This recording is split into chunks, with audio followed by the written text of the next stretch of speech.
Ganun ba, Toy? Mamaya na siguro, Toy. Papahinga lang ako. Sige po, kuya. Hirap naman na ito. Hindi ko alam kung anong sagot dito.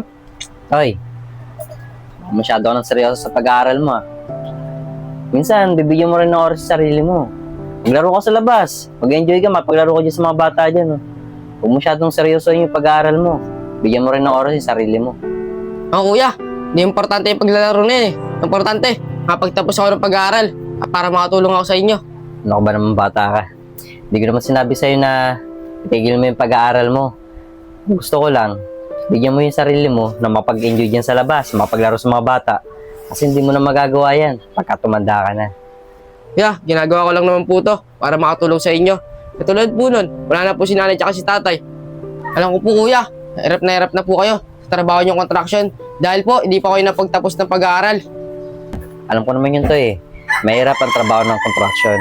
Lalo na pagka hindi ka napag-aaral at hindi ka napagtapos. Alam mo ba kung ano mas mahirap?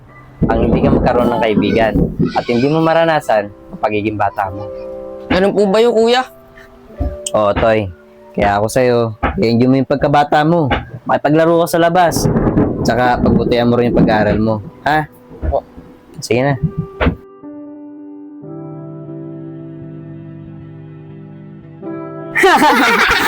Uy, huwag kayo maingay. Nandito tayo sa harap.